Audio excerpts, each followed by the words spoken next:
How is everybody doing out there? My name is Ira Crow. I'm the founder and CEO of Chaos Consulting. You can check us out at chaosconsulting.org in regards to trying to figure out more about, to learn more about myself and the business and things that we do for disaster planning.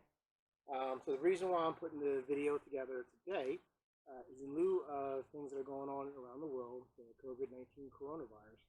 I get a lot of questions from clients and friends and colleagues about what are some of the things that they can do to try to prepare themselves for what they potentially see is a disaster scenario. So the first thing I'd like to tell you is that this is going to be the first in a series of a four-part video series. I'm going to cover water, food, communication, and kind of an improvised decon. And that's just for general situational awareness. So essentially, why do we start off with water being the first thing that we talk about when we talk about disaster planning? Water is the source of life. Water is life. On average, the human body can only go somewhere between 3 to 5 days before you really start feeling the effects of dehydration, depending on your activity level. Food you can go much longer without. So really, the core of any type of disaster plan should always be how you deal with water should be the first thing you start when we start talking about disaster planning. There are a lot of different things out there, a lot of different tools and strategies that people use when it comes to disaster planning. But what we do here in our company is we focus on the basics, and then we move from the basic into the advanced stuff. Right. So let's start first with the basics, which is your water. There are four things to consider when we talk about planning, disaster planning for a water. Right. The first one is your source of water. The second is going to be storage. Third is going to be sanitizing or cleaning that water. And the fourth is prioritization. So let's start off right at the beginning with sourcing water. First thing you need to do is take a look at how you receive water, whether you're in a more urban setting where you rely on, say, the town or the city to provide water service to you, more rural settings where you have a well. We're a little bit more self-reliant, but not completely self-reliant. Each one of them has their own set of vulnerabilities and issues that come with them, but there's also ways to mitigate that and prepare for it. And some what we talk about here in our services that we provide to our clients. So let's start with well water first. Most people on well water never really think about what happens in the event of a disaster because they always assume that the well they can always get water on their own. Part of this is true and part of it is not. So the first thing you have to understand with well water is that you're still relying on two different systems. One is power going to your pump and the pump itself. A pump failure and a power failure are two things that will prevent you from retrieving that water which is in your well. So these are two things that we talk about first. Contamination is also a concern when we talk about well water, but that's a secondary concern that we can address during the sanitation phase. But first we have to know where your water is and be able to retrieve that water. So when we talk about well water, things to take into consideration, first of all, is the pump itself. How long has it been down there? Do you need to replace it?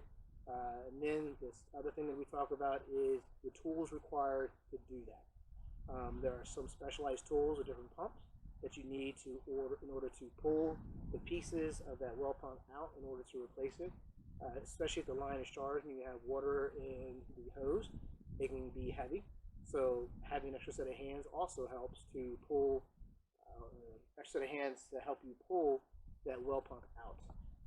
The other thing that you need to know, which is critical, which most people do not know, is how deep is your well, because that will dictate how much line that you need to get that well, the new well pump down to the bottom.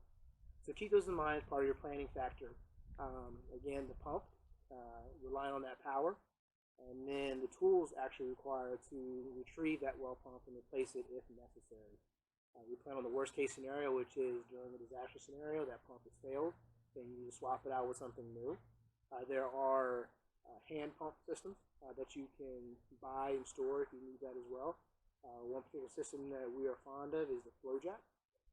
That is actually designed to be put together via PVC and manually pumped to retrieve water from a well. If you are on, say, town water, where the city provides town to you as well, you still have some considerations there as well. The electricity is always an issue.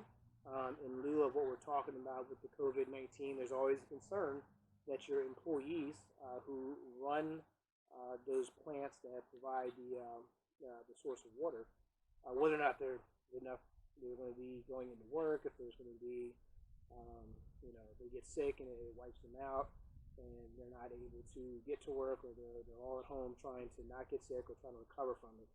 That could affect your availability and your sourcing for water that's supplied by the town. It doesn't mean that you don't have options. There are options that you can do now to prepare for something like that. The first one being is while you still have the opportunity to take water and store it from a different source. So one of the things that we recommend in regards to water storage, especially whether it's an urban or a rural setting, is something called the water bomb. So the water bomb is basically a bladder that sits inside your tub. You can store it, you can break it out only when you need to use it. It is a one-time use thing. Essentially what it does, it can hold anywhere up to 60 to 100 gallons of water in a bladder with a siphon pump on it. So you can store water immediately. That way you have access to it later, actually a clean source of water. You can get the 60 to 100 gallons worth of stored water. You're setting yourself up pretty good. The average person normally will go through anywhere from a liter to a gallon of water a day, depending on your level of activity. So those are some of the considerations when we talk about water sourcing. Other more improvised sources of water, especially whether you're in a rural or more urban setting, things like your water tank downstairs. Whether it's 25-gallon or 50-gallon storage tank, that's still water that's still stored in there that you can use in an emergency situation. Most of them have spigots at the bottom, and you can use that to retrieve that water out of there and use it as a source. Next up, we'll talk about storage. So that'll be the next topic that we discuss, storage.